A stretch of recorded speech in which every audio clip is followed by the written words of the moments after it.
बदलते मौसम को देखकर कन्हैया इतनी बुरी तरह से डर गया कि एक पल के लिए तो वो अपनी काली धूप बत्ती को बुझाने के बारे में सोचने लगा, लेकिन फिर किसी तरह वो खुद को रोकने में कामयाब रहा और उसने झुंझलाते हुए कहा, जब भी मैं इस धूप बत्ती को जलाता हूँ ये मनहूस बिजलियां पता नहीं कहाँ से आ जाती हैं।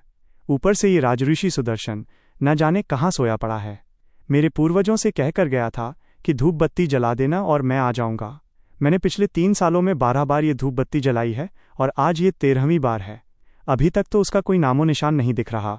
अलबत्ता ये बिजलियां ज़रूर मेरे ऊपर गिरने आ गई हैं। अरे आजा साधु बाबा, अब तो मैं पहाड़ भी चढ़ गया, नहीं तो ये बिजलियां मेरा तंदूरी कन्हैया बना देंगी। दरअसल ये वाकई में एक अजीब इत्तेफाक था कि अतीत में कन्हैया ने 12 बार अपनी काली धूप बत्ती जलाई और हर बार भयानक बिजलियों की गड़गड़ाहट हुई, लेकिन फिर भी कोई अमर साधु प्रकट नहीं हुआ। असल में हर बार वो इन भयानक बिजलियों से इतना डर जाता था कि कुछ देर धूप बत्ती जलाने के बाद वो उसे बुझा देता था। लेकिन आज कन्हैया ने सोच लिया था कि चाहे कुछ भी हो जाए वो अपनी धूप बत्ती को नहीं बुझाएगा। वो डर के मारे कांपते हुए वहीं बैठा रहा और अमर साधु का इंतजार करने लगा। जैसे ही वो धूप बत्ती पूरी तरह जलकर खत्म होने को हुई तो कन्हैया बुरी तरह चिढ़ गया और उसने चिल्लाते हुए कहा, देखो अमर साधु, ज्यादा नाटक मत करो और चुपचाप सामने आ जाओ। तुमने मेरे पूर्वजों से वादा किया था, अब वादा पूरा करने का टाइम आया है तो तुम्हें नाटक सूझ रहा है। देखो मैं आखिरी बार कह रहा हूं, आ जाओ, नहीं तो। कन्हैया ने इतना कहा ही था कि अचानक बिजलियों की गड़गड़ाहट के बीच एक आवाज़ गूंज उठी, नहीं तो क्या। इस आवाज़ को सुनते ही कन्हैया की घिग्गी बंध गई और उसकी आवाज़ उसके गले में ही घुटकर रह गई। फिर अचानक दूर हवा में प्रकाश की एक लकीर दिखाई दी जो तुरंत एक इंसानी आकृति में बदल गई। वो आकृति एक अधेड़ उम्र के आदमी की थी जिसने हाथ से बने बेहतरीन महीन सिल्क के आलीशान कपड़े पहने हुए थे। वो कहीं से भी साधु जैसा तो बिल्कुल नहीं दिख रहा था। उस अधेड़ उम्र के आदमी ने दूर से कन्हैया को देखकर कहा, आखिरकार मुझे पता चल ही गया कि वो कौन मूर्ख है जो पिछले 3 सालों से हर समय इस धूप बत्ती को जलाता आ रहा है। ये धूप बत्ती उसने सैकड़ों साल पहले एक परिवार को तब दी थी जब वो अमर होने की साधना कर रहा था। कन्हैया के बार बार धूप जलाकर बुझा देने की वजह से इस आदमी को अपनी साधना छोड़कर बार बार आना पड़ता था, जिससे वो भयानक गुस्से में था। जैसे ही वो मणिरंग पर्वत पर उतरा उसने तुरंत अपना हाथ हिलाया जिससे सुलगती हुई धूप बत्ती बुझ गई और बिजलियों की गड़गड़ाहट भी बंद हो गई। कन्हैया ने उसे देखकर मन ही मन कहा, इसके कपड़ों से तो ये किसी नाटक मंडली का कलाकार लग रहा है। कन्हैया ने अपनी पीठ के पीछे छिपी कुल्हाड़ी पकड़ी और सावधानी से पूछा, क्या आप अमर साधु हैं? उस साधक ने कन्हैया से कहा, तुम मुझे राजऋषि सुदर्शन कह सकते हो। क्या तुम देवगढ़ के कश्यप वंश से हो? कन्हैया ने जवाब दिया, जी हाँ, मैं देवगढ़ के कश्यप वंश से हूँ और मेरा नाम कन्हैया है। राजऋषि सुदर्शन ने पूछा, मुझे ये बताओ कि तुमने पिछले 3 सालों में इतनी बार ये धूप बत्ती क्यों जलाई?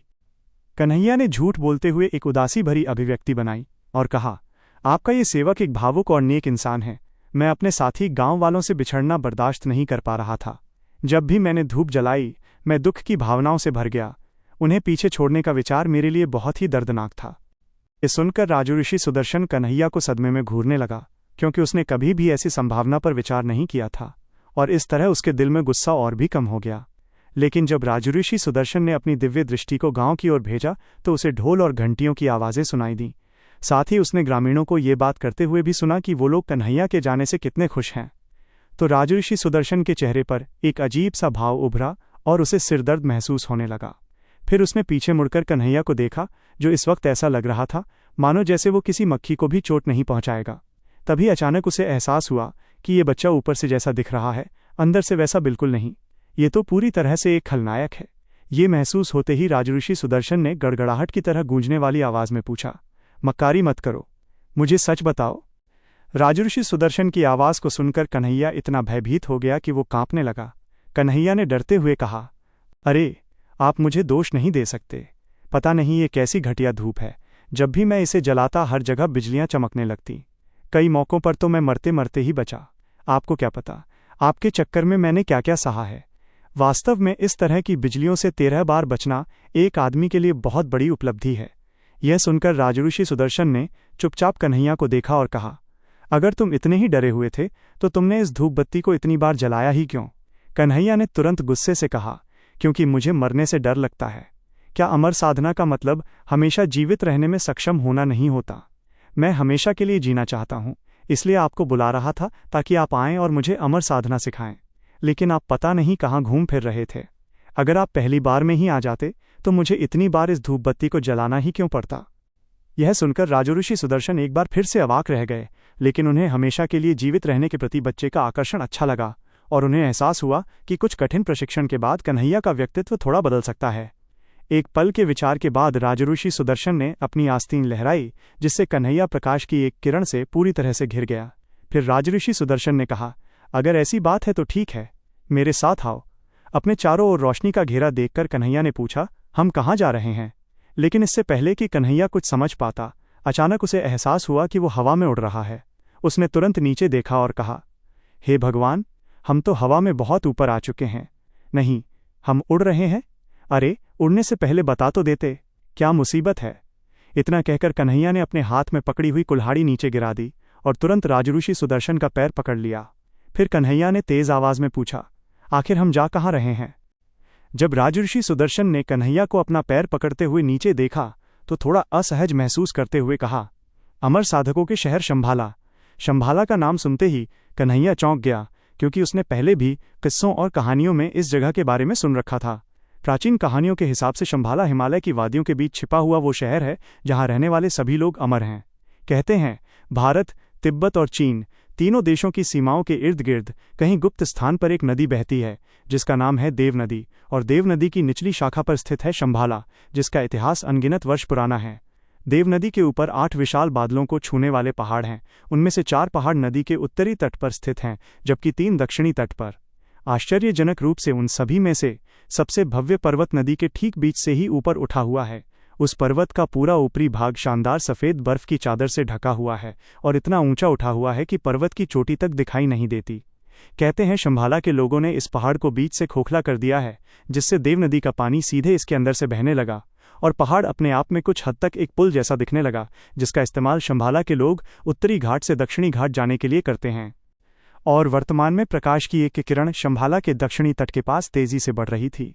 ये प्रकाश की किरण कोई और नहीं बल्कि राजऋषि सुदर्शन और कन्हैया थे।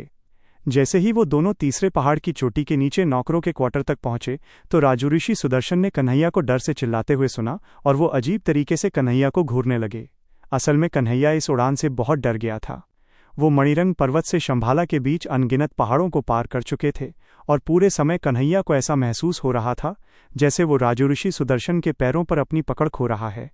आखिरकार सब कुछ धुंधला हो गया और कन्हैया को लगने लगा कि वो बेहोश हो चुका है।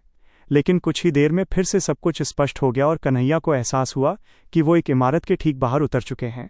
जब कन्हैया ठीक से खड़ा हुआ तो उसे महसूस हुआ कि उसके पैर अभी भी कांप रहे हैं। उसने कुछ देर गहरी सांसें लीं, फिर अपने आप को संभाला और अपने चारों ओर घूमकर उस जगह का जायजा लेने लगा। कन्हैया इस वक्त एक ऐसी दुनिया देख रहा था जो उस दुनिया से बिल्कुल अलग थी जो वो गांव में देखा करता था। खैर, अंत में कन्हैया ने उस इमारत को देखा जिसके सामने वो खड़ा था। उस इमारत के सामने एक विशाल पत्थर था जिस पर हिंदी भाषा में कुछ अक्षर लिखे थे, कर्मचारी मामलों का विभाग। उस पत्थर पर लिखे शब्दों को पढ़कर कन्हैया का दिमाग चकराने लगा और उसने चौंकते हुए मन ही मन कहा, ये राजऋषि मुझे कहाँ ले आया? मैं तो ये सोचकर आया था कि वो मुझे अमर साधना के बारे में सिखाएगा, लेकिन ये तो मुझे अपना नौकर बनाने वाला है। कहाँ फंस गया रे कन्हैया? लगता है आज मैंने मुखिया जी की वो कहावत सच कर दी जिसमें वो कहते थे, चौबे जी चले थे छब्बे जी बनने और दुबे जी बनकर रह गए। आखिर कहाँ आ गया था कन्हैया? क्या वाकई में ये अमर साधकों का शहर शंभाला था? कहीं वाकई में राजऋषि सुदर्शन कन्हैया को अपना नौकर तो नहीं बनाने वाले थे? आखिर अब इस मुसीबत से कैसे निकलेगा कन्हैया? जानने के लिए सुनिए आयुष्मान भव का अगला एपिसोड